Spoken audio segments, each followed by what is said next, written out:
சுத்தி இருக்கிற 4 பேருக்கு நல்லது செய்யணும், எல்லாரையும் சந்தோஷப்படுத்தணும்னு நினைச்சு இன்னைக்கு உங்களோட மொத்த நிம்மதியையும் தொலைச்சிட்டு நிக்கிறீங்களா? அவன் என்ன நினைப்பானோ, இவ மனசு சங்கடப்படுமோ அப்படின்னு யோசிச்சு உங்களோட சொந்த நேரத்தையும் உங்களோட லட்சியத்தையும் மத்தவங்களுக்காக தாராளமா தாரவார்த்து கொடுத்துட்டு இன்னைக்கு தனியா உட்காந்து அழுதுட்டு இருக்கிறது நீங்க தானா? இந்த உலகம் எப்படிப்பட்டது தெரியுமா? நீங்க மத்தவங்களுக்காக உங்களையே அழிச்சுக்கிட்டு சரி சொல்லும்போது உங்களை தலையில தூக்கி வச்சு ஆடும். ஆனா அதே தலையில ஒரு நாள் பாரம் தாங்காம நீங்க கொஞ்சம் சரிஞ்சா கூட இவனுக்கு என்னப்பா எப்பவும் இப்படிதான் அப்படின்னு அசால்ட்டா மிதிச்சிட்டு போயிட்டே இருக்கும். மத்தவங்களோட திருப்திக்காக நீங்க போடுற ஒவ்வொரு ஆமாவும் உங்களுக்கு நீங்களே வச்சுக்கிற சூனியம்ங்கிறத முதல்ல புரிஞ்சுக்கணும். எல்லாருக்கும் நல்லவனா வாழணும்னு நினைக்கிற ஆசை இருக்கே, அதுதான் இந்த உலகத்துல இருக்கிறதுலேயே மிகப்பெரிய சாபம். ஒரு சின்ன ஊர்ல ஒரு மண்பாண்ட தொழிலாளி இருந்தான். அவன் கைவண்ணத்துல செய்யற பானைங்களும் சட்டிங்களும் அந்த ஊர்லயே ரொம்ப பிரபலம். அவன் சுபாவத்துல ரொம்ப சாது, யாருக்கும் இல்லேன்னு சொல்ல தெரியாத ஒரு உத்தமமான மனுஷன். ஒரு நாள் அவன் கஷ்டப்பட்டு ராப்பகலா முழிச்சு நேர்த்தியான களிமண்ணை எடுத்து ரொம்ப அழகான நேர்த்தியான ஒரு பெரிய ஜாடியை செஞ்சான். அதை வெயில்ல காய வச்சு சூளையில இட்டு பளபளப்பா மாத்தி வச்சிருந்தான். அவனோட உழைப்போட உச்சக்கட்டமே அந்த ஜாடிதான். அதை சந்தையில வித்தா அவனோட குடும்பத்துக்கு 1 மாசத்துக்கு தேவையான காசு கிடைக்கும். அவன் அதை வாசல்ல வச்சு பார்த்து ரசிச்சுட்டு இருக்கும்போது அந்த வழியா போன அவனோட பக்கத்து வீட்டுக்காரன் வந்தான். அவன் சும்மா வரல, கையில ஒரு பெரிய மூட்டைய வச்சிருந்தான். அந்த ஜாடிய பார்த்த உடனே அவனுக்கு ஒரு பேராசை. ஏன்பா, இந்த ஜாடி ரொம்ப நல்லா இருக்குதே, என் வீட்டில் இருக்கிற பழைய இரும்பு சாமான்களை பூட்டு வைக்க இது ரொம்ப வசதியா இருக்கும் போல, இதை எனக்கே கொடுத்துட்றீங்களா அப்படின்னு கேட்டான். அந்த தொழிலாளிக்கு மனசுக்குள்ள சுருக்குன்னு இருந்தது. இதை வித்தா தான் என் வீட்டில் அடுப்பெரியும், இதை எப்படி சும்மா கொடுக்க முடியும் அப்படின்னு அவன் அறிவு சொல்லுச்சு. ஆனா அவனோட அந்த நல்ல பிள்ளை குணம் இருக்கே, அது அவனை தடுத்துச்சு. ஐயோ, இவன் நம்ம கிட்ட வந்து கேட்கறானே, இல்லேன்னு சொன்னா நம்மளை பத்தி தப்பா நினைச்சுப்பானோ, ஊருக்குள்ள நம்மளை கஞ்சேன்னு சொல்லிடுவானோ அப்படின்னு பயந்தான். உடனே முகத்துல ஒரு போலியான சிரிப்பை வரவழைச்சுக்கிட்டு, அட என்னப்பா நீ, உனக்கில்லாததா, எடுத்துக்கோ அப்படின்னு சொல்லிட்டான். அந்த ஆளும் சந்தோஷமா அந்த ஜாடியை வாங்கிட்டு போயிட்டான். அன்னைக்கு ராத்திரி அந்த தொழிலாளி வீட்டில் சாப்பாட்டுக்கு வழி இல்லாம அவனோட குழந்தைங்களும் மனைவியும் பட்டினியா கிடந்தாங்க. அவனால அவங்க முகத்தை கூட நிமிர்ந்து பார்க்க முடியல. மத்தவன் முன்னாடி நல்லவனா காட்டிக்கிறதுக்காக தான் சொந்த குடும்பத்தோட வயித்துல அடிச்ச அந்த துரோகத்தை அவனால தாங்கிக்கவே முடியல. இதுதான் இன்னைக்கு நம்மள பல பேரோட நிஜ வாழ்க்கை. ஆஃபீஸில் உங்கள் வேலை தலைக்கு மேலே இருக்கும், உங்களுக்கே ஏகப்பட்ட டென்ஷன் இருக்கும்.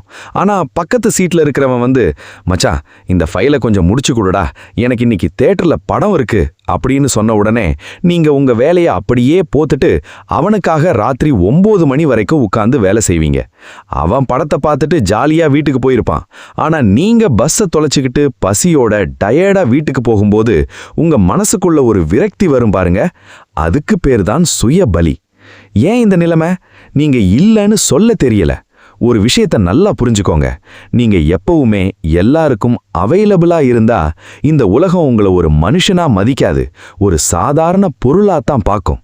உங்களோட நேரத்தோட மதிப்பு என்னன்னு உங்களுக்கு தெரியாத வரைக்கும் மத்தவன் அதை அவனோட குப்பை தொட்டியாத்தான் பயன்படுத்துவான். ஆன்மீக ரீதியா யோசிச்சு பார்க்க கூட உங்களோட ஆன்மாவுக்கு நீங்க செய்யற மிகப்பெரிய துரோகம் எது தெரியுமா? உங்களோட சுயத்தை இழந்து மத்தவங்களை திருப்திப்படுத்துறது தான். பகவத்கீதையில கூட அர்ஜுனன் போர்க்களத்துல நின்னு, இவங்க எல்லாரும் என் சொந்தக்காரங்க, இவங்கள நான் எப்படி எதிர்த்து போரிடுவேன், இவங்களை அடிச்சா எனக்கு பாவம் வந்துடுமே அப்படின்னு அழுது புலம்பும்போது கிருஷ்ணர் அவனுக்கு பாடம் நடத்துறார். உன்னோட கடமையை நீ செய், உன்னோட தர்மத்தை நீ நிலைநாட்டு, அங்க பாசத்துக்கும் மத்தவன் என்ன நினைப்பாங்கிற பயத்துக்கும் இடமே இல்லை அப்படின்னு சொல்றார். உங்களோட தர்மம் என்ன? உங்களை நீங்க பாதுகாத்துக்கிறது, உங்களோட வளர்ச்சியை பார்க்கறது, உங்க குடும்பத்தை காப்பாத்துறது. அதை விட்டுட்டு ஊர்ல இருக்கிற எல்லா தருதலைங்களுக்கும் சுயநலவாதிகளுக்கும் நீங்க சிவப்பு கம்பளம் விரிச்சிட்டு இருந்தா கடைசியில நீங்க தான் நடுத்தெருவில் நிக்கணும். நோ அப்படின்னு சொல்றது ஒரு கெட்ட வார்த்தை கிடையாது, அது உங்களோட எல்லையை நீங்க தீர்மானிக்கிற ஒரு ஆயுதம். ஒரு சிங்கம் காட்டுல சாதுவா வர்ற மிருகத்துக்கெல்லாம் வழி விட்டுட்டு இருந்தா அதை சிங்கம்னு யாரும் மதிக்க மாட்டாங்க.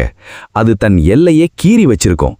அந்த எல்லைக்குள்ள எவன் வந்தாலும் அது கர்ஜிக்கும். அந்த கர்ஜனை தான் அதுக்கான மரியாதை. உங்க வாழ்க்கையில அந்த கர்ஜனை தான் நோ என்ற வார்த்தை. உங்களோட நேரத்தை, உங்களோட உழைப்ப, உங்களோட நிம்மதிய எவன் ஒருத்தன் சுரண்ட நினைக்கிறானோ அவனோட முகத்துக்கு நேரா தீர்க்கமா எந்த ஒரு குற்ற உணர்ச்சியும் இல்லாம இல்ல என்னால முடியாது அப்படின்னு சொல்ல பழகுங்க. அப்படி சொல்லும்போது ஆரம்பத்துல அவங்களுக்கு கோபம் வரலாம், உங்களை பத்தி தப்பா பேசலாம். ஆனா போக போக அவனுக்கே புரியும், இவன் சும்மா தட்டி விடக்கூடிய ஆள் இல்ல, இவன்கிட்ட ஒரு கொள்கை இருக்கு அப்படின்னு உங்களை மதிக்க ஆரம்பிப்பான். மத்தவங்கள சந்தோஷப்படுத்துறதுக்காக உங்களோட சொந்த கனவுகளை குழி தோண்டி புதைச்சிராதீங்க. உங்ககிட்ட உதவி கேட்கிறவன் எல்லாரும் உங்களோட நலம் விரும்பி கிடையாது. பல பேர் தங்களோட சோம்பேறித்தனத்தை மறைக்கிறதுக்காக உங்களோட நல்ல குணத்தை முதலீடா பயன்படுத்துறாங்க. இந்த நிமிஷமே அந்த முதலீட்டை நிறுத்துங்க. உங்க மனசுக்கு எது சரின்னு படுதோ அதை மட்டும் செய்யுங்க. மத்தவங்களோட பாராட்டை எதிர்பார்த்து வாழாதீங்க. ஏன்னா இன்னைக்கு பாராட்டுற வாய் நாளைக்கு நீங்க ஒரு சின்ன இல்லைன்னு சொன்னா உடனே தூற்ற தொடங்கும். அதனால உங்களோட சுயமரியாதையை முன்னாடி வைங்க. மத்தவங்களுக்கு எஸ்ன்னு சொல்லும்போது அது உங்களோட சொந்த நிம்மதியை கொலை செய்யலையா அப்படின்னு ஒரு தடவைக்கு 4 தடவை யோசிங்க. உங்களை நீங்க நேசிச்சா மட்டும்தான் இந்த உலகமும் உங்களை நேசிக்கும். இந்த உண்மையை நீங்க மனசுல ஆழமா பதிய வச்சுக்கிட்டா மட்டும்தான் அடுத்த கட்ட வாழ்க்கையை நோக்கி உங்களால நிம்மதியா அடி எடுத்து வைக்க முடியும். உலகத்துல ரொம்ப கொடுமையான விஷயம் எது தெரியுமா? நாம மத்தவங்களுக்கு நல்லது செய்யறதா நினைச்சுக்கிட்டு நமக்கே தெரியாம ஒரு பெரிய ஏமாளியா வாழ்ந்துகிட்டு இருக்கிறது தான். நல்லவனா இருக்கிறதுக்கும் ஏமாளியா இருக்கிறதுக்கும் நூல் அளவுதான் வித்தியாசம். நல்லவன் மத்தவங்களுக்கு உதவி செய்வான், ஆனா ஏமாளி தம் வீட்டையே வித்து மத்தவனுக்கு கொடுப்பான். நல்லவன் யாருக்கும் தீங்கு நினைக்க மாட்டான், ஆனா ஏமாளி மத்தவன் செய்யற தீங்கையெல்லாம் அவன் ஏதோ தெரியாம செஞ்சிட்டான் அப்படின்னு சொல்லி சகிச்சுக்கிட்டே இருப்பான். இந்த அறிவில்லாத நல்ல குணம் இருக்குதே, அது ஆன்மீகத்துல கூட ஒரு பெரிய பாவம்னு தான் சொல்லப்படுது. ஏன்னா விவேகம் இல்லாத கருணை உங்களையும் அழிச்சு உங்களை சார்ந்திருக்க குடும்பத்தையும் நடுத்தெருவுல நிப்பாட்டிடும். நீங்க மத்தவங்களை வாழ வைக்கிறதுக்காக உங்க சொந்த வாழ்க்கையை தியாகம் செய்யும்போது இந்த உலகம் உங்களை தியாகின்னு போட்டுறாது, மாளாக ஒரு பெரிய லூசுன்னு தான் முத்திர குத்தம். ஒரு ஊர்ல ஒரு பெரிய வியாபாரி இருந்தான். அவன் ரொம்ப தர்ம சிந்தனை உள்ளவன். தன் கடைக்கு வர்ற ஏழை எளியவங்களுக்கு எல்லாம் தாராளமா கடன் கொடுப்பான். சில நேரத்துல காசே வாங்காம பொருள்களை கொடுத்துருவான். அவனோட எண்ணம் எல்லாம் நாம எல்லாருக்கும் உதவணும், அப்பதான் புண்ணியம் கிடைக்கும் அப்படிங்கிறது மட்டும்தான். அவன்கிட்ட இருந்த அந்த நல்ல குணத்தை அந்த ஊர்ல இருக்கிற சில சோம்பேறிங்களும் ஏமாற்றுக்காரங்களும் நல்லா பயன்படுத்திக்கிட்டாங்க. அவங்க தினமும் கடைக்கு வந்து இல்லாத காரணங்களை எல்லாம் சொல்லி பொருள்களை வாங்கிக்கிட்டு அடுத்த வாரம் தந்துடுறேன் சாமி அப்படின்னு சொல்லிட்டு போயிடுவாங்க. ஆனா ஒரு நாளும் கடனை திருப்பி கொடுக்க மாட்டாங்க. இந்த வியாபாரியும் போயிட்டு போது பாவம் ஏழை ஜனங்க அப்படின்னு விட்டுடுவான். நாளாக நாளாக கடையில இருந்த சரக்கு எல்லாம் தீர்ந்து போச்சு. ஆனா கஜானால காசு இல்ல. மொத்த ஊரு இவங்கிட்ட கடன் வாங்கி வச்சிருந்தது. ஒரு கட்டத்துல வியாபாரிக்கு சரக்கு சப்ளை செய்யற மொத்த வியாபாரி வந்து கேட்டான். இவன் கையில பைசா இல்ல. ஊருக்குள்ள போய் தான் கடன் கொடுத்தவங்க கிட்ட எல்லாம், ஐயா என் கடை ஏலத்துக்கு வர்ற நிலைமையில இருக்கு, தயவு செஞ்சு வாங்கின காசை திருப்பி கொடுங்க அப்படின்னு கையேந்தி நின்னான். அப்போ அந்த ஜனங்க என்ன சொன்னாங்க தெரியுமா? நாங்க என்ன உங்ககிட்ட கேட்டு வாங்கணுமா? நீங்களா தானே கொடுத்தீங்க. இப்ப வந்து எங்ககிட்ட சண்டை போடுறீங்களே, உங்களுக்கு கொஞ்சம் கூட தர்ம நியாயமே இல்லையா அப்படின்னு இவனையே தலகுனிய வச்சாங்க. கடைசியில அந்த வியாபாரியோட கடையை ஜப்தி செஞ்சாங்க. அவனோட குடும்பம் தெருவுக்கு வந்தது. அவன் நல்லவனா இருந்தான், ஆனா விவேகம் இல்லாத ஏமாளியா இருந்ததுனால அவனோட மொத்த வாழ்க்கையும் சூன்யமாகி போச்சு. இன்னைக்கு உங்க வாழ்க்கையில இதுதானே நடக்குது. யாராவது ஒருத்தன் வந்து, மச்சான் ஒரு அவசரம், ஒரு 10,000 ரூபாய் இருந்தா கொடு, அடுத்த மாசம் சம்பளம் வந்த உடனே தந்துடுறேன் அப்படின்னு கேட்பான். உங்ககிட்ட அந்த காசு உங்க அம்மாவோட மருத்துவ செலவுக்கோ இல்ல உங்க குழந்தையோட ஸ்கூல் ஃபீஸுக்கோ வச்சிருந்த காசா இருக்கும். ஆனா நீங்க அவனோட முகத்தை பார்த்துட்டு பாவம் ஏதோ கஷ்டத்துல கேட்கறான் அப்படின்னு தூக்கி கொடுத்துருவீங்க. அடுத்த மாசம் வரும், நீங்க ஃபோன் பண்ணா அவன் எடுக்க மாட்டான். நேர்ல போய் கேட்டா ஒரு 10,000க்கு இவ்ளோ சீன் போடுறியா, தந்துட்டு போறேன் அப்படின்னு உங்களையே கேவலப்படுத்துவான். உங்க சொந்த காசை நீங்க பிச்சைக்கார மாதிரி கையேந்தி கேட்கும்போது வர்ற அந்த வலி இருக்குதே, அது உங்களோட முட்டாள்தனத்துக்கு இந்த உலகம் கொடுக்கிற சாட்டை அடி. விவேகானந்தர் ஒரு முறை ஒரு பொதுக்கூட்டத்துல பேசும்போது ஒரு அருமையான விஷயத்த சொன்னாரு. உனக்குள்ள வலிமை இல்லைன்னா உன்னோட ஆன்மீகமோ உன்னோட நற்குணங்களோ எதற்கும் உதவாது. ஒரு பலவீனமானவனுடைய நல்ல குணம் இந்த உலகத்தால் மிதிக்கப்படும் அப்படின்னு சொன்னாரு. ராமாயணத்துல கூட தசரத சக்கரவர்த்தி கைகேயிக்கு கொடுத்த சத்தியத்துக்காக ராமனை காட்டுக்கு அனுப்பினார். அவர் நல்லவர் தான், கொடுத்த வாக்க மெத்தடாலஜிகளா காப்பாத்தினவர் தான். ஆனா அந்த நல்ல குணம் அவரோட உயிரையே பறிச்சது மட்டும் இல்லாம அயோத்தி நகரத்தையே கண்ணீர்ல மூழ்கடிச்சது. தர்மம் செய்யற இடத்துல கூட புத்தியை பயன்படுத்தணும். பாத்திரம் அறிந்து பிச்சையிடுன்னு சும்மாவா சொன்னாங்க நம்ம முன்னோர்கள்? யாருக்கு எதை செய்யணும், எவ்வளவு செய்யணும் அப்படின்னு ஒரு கணக்கு இருக்கு. உங்களோட குடும்பத்தையும் உங்களோட எதிர்காலத்தையும் ஆபத்துல ஆழ்த்தி நீங்க செய்யற எந்த ஒரு உதவியும் தர்மம் கிடையாது. அதுக்கு பேரு தற்கொலை. நீங்க மத்தவங்களுக்கு பணம் கொடுக்கும் போதோ இல்ல அவங்களோட பொறுப்புகளை நீங்க ஏத்துக்கும் போதோ ஒரு விஷயத்த நல்லா யோசிங்க. இந்த மனுஷன் இந்த உதவிக்கு தகுதியானவனா? இவன் நிஜமாவே கஷ்டப்படுறானா இல்ல நம்மளை ஏமாத்திட்டு அவனோட ஆடம்பர வாழ்க்கைக்கு பயன்படுத்த போறானா அப்படின்னு தீர விசாரிக்கணும். ஒருத்தனோட சோம்பேறித்தனத்துக்கு நீங்க தீனி போட்டுக்கிட்டு நான் அவனுக்கு உதவி செய்றேன் அப்படின்னு பெருமைப்பட்டுக்காதீங்க. அது அவனையும் கெடுத்து உங்களையும் அழிச்சிடும். நல்லவனா இருங்க, அதுல தப்பே இல்லை. ஆனா உங்களை எவன் வேணாலும் ஏமாத்தலாம், உங்க முதுகுல எவன் வேணாலும் குத்தலாங்கிற அளவுக்கு ஒரு முட்டாள் தொப்பியா இந்த உலகத்துல வாழாதீங்க. உங்ககிட்ட இருக்கிற அன்புக்கும் கருணைக்கும் ஒரு பவுண்டரி, அதாவது எல்லை இருக்கணும். அந்த எல்லையை தாண்டி வர்ற எவனா இருந்தாலும் அவனோட தகுதியை ஆராய்ஞ்சுதான் உள்ள விடணும். உங்க வாழ்க்கையோட கடிவாளம் எப்பவும் உங்க கையில தான் இருக்கணும். மத்தவன் உங்களை ஒரு பகடக்காயா பயன்படுத்தி காய் நகர்த்த விடாதீங்க. புத்தியோட இருக்கிற நல்லவன் தான் இந்த உலகத்துல ஜெயிக்க முடியும். வெறும் நல்லவனா மட்டும் இருக்கிறவன் எப்பவுமே தோத்துக்கிட்டே தான் இருப்பான். உங்க கூடவே இருந்து உங்க சோத்திலேயே உப்பப்பள்ளி போட்டு உங்க பின்னாடியே குழி பறிக்கிற ஒரு கூட்டம் சுத்திட்டே இருக்கே, அவங்கள எப்ப வெட்டி எரிய போறீங்க? அவன் என் சின்ன வயசு ஃப்ரெண்டு மச்சான், அவன் என் சொந்த அக்கா முறை வேணும், அவர் என் கூடவே பிறந்த அண்ணன் அப்படின்னு இரத்த பாசத்தையும் பழைய பழக்கத்தையும் சொல்லிக்கிட்டு அவங்க செய்யற எல்லா அசிங்கத்தையும் துரோகத்தையும் சகிச்சுக்கிட்டே உட்கார்ந்துருக்கீங்களே, உங்களுக்கு எப்பதான் புத்தி வரப்போகுது? ஒரு விஷயத்த ஆழமா புரிஞ்சுக்கோங்க. பாம்புக்கு நீங்க எவ்வளவுதான் பால் வார்த்தாலும் அது விஷத்தை தான் கக்கும். அதுக்கப்புறம் உங்களை கடிக்கவும் செய்யும். ஏன்னா விஷம் கக்குறது அதோட குணம். அதே மாதிரி தான் இந்த நச்சுத்தன்மை வாய்ந்த மனிதர்களும். இவங்க உங்க கூடவே இருப்பாங்க, ஆனா நீங்க வளர்றத அவங்களால தாங்கிக்கவே முடியாது. நீங்க நல்லா இருந்தா அவங்க வயிறு எரியும். நீங்க தோத்து போய் நடு தெருவுல நின்னா அவங்க மனசு குளிரும். இப்படிப்பட்டவங்கள பக்கத்துல வச்சிருக்கிறது உங்க மடியில நெருப்ப கட்டிக்கிட்டு தீங்கிறதுக்கு சமம். ஒரு அடர்ந்த காட்டுக்கு நடுவுல ஒரு அழகான பெரிய ஆலமரம் இருந்தது. அந்த மரத்துல ஏகப்பட்ட பறவைகள் அணில்கள் எல்லாம் ரொம்ப சந்தோஷமா கூடு கட்டி வாழ்ந்துட்டு இருந்தது. அந்த மரத்தோட நிழல் அவ்வளவு குளிர்ச்சியா இருக்கும். ஒரு நாள் அந்த மரத்தோட வேர் பகுதியில ஒரு சின்ன ஒட்டுண்ணி கொடி முளைச்சது. அந்த ஆலமரம் ரொம்ப நல்ல மரம், பெருந்தன்மையான மரம். அது நினைச்சிருந்தா அந்த ஆரம்பத்திலேயே அந்த கொடியை உதறி தள்ளியிருக்கலாம். ஆனா பாவம், இதுவும் ஒரு சின்ன ஜீவன் தானே, நம்ம கிட்ட இருந்து கொஞ்சம் சத்தை உறிஞ்சி வாழட்டுமே அப்படின்னு சும்மா விட்டுடுச்சு. நாளாக நாளாக அந்த ஒட்டுண்ணி கொடி கடகடவென வளர்ந்து அந்த ஆலமரத்தோட கிளைகள் முழுவதையும் சுத்தி வளைக்க ஆரம்பிச்சது. ஆலமரம் கொடுக்கிற தண்ணீரையும் சத்துக்களையும் அதுவே மொத்தமா உறிஞ்சிக்கிட்டு பெருசா வளர்ந்தது. ஒரு கட்டத்துல அந்த ஒட்டுண்ணி கொடியோட பாரம் தாங்காமலும் அது மரத்தோட சத்துக்களை எல்லாம் உறிஞ்சி தீர்த்ததுனாலும் அந்த பிரம்மாண்டமான ஆலமரம் பட்டு போய் வேரோட சாஞ்சி விழுந்தது. அந்த மரம் அழிஞ்ச உடனே அதை நம்பியிருந்த அத்தனை பறவைகளும் அனாதையா போச்சு. இதுதான் இன்னைக்கு உங்க வாழ்க்கையிலையும் நடந்துட்டு இருக்கு. நீங்க அந்த ஆலமரம் மாதிரி எல்லாருக்கும் நல்லது செய்யணும், எல்லாரையும் அரவணைக்கணும்னு நினைக்கிறீங்க. ஆனா உங்க கூடவே இருக்கிற சில ஒட்டுண்ணிகள் உங்களோட நிம்மதிய, உங்களோட உழைப்ப, உங்களோட பாசிட்டிவ் எனர்ஜியை மொத்தமா உறிஞ்சு குடிச்சிட்டு இருக்காங்க. நீங்க ஒரு புது பிசினஸ் ஆரம்பிக்கலான்னு ஆசையா போய் அவங்க கிட்ட சொன்னா, உனக்கெல்லாம் எதுக்குப்பா இந்த வேலை, இதெல்லாம் உனக்கு செட் ஆகாது, பேசாம இருக்கிற வேலையை பார்த்துட்டு அப்படின்னு உங்களோட நம்பிக்கையில முதல்ல மண் அள்ளி போடுவாங்க. நீங்க ஏதாவது ஒரு சின்ன தப்பு செஞ்சா அதை ஊர் முழுக்க தம்பட்ட அடிப்பாங்க.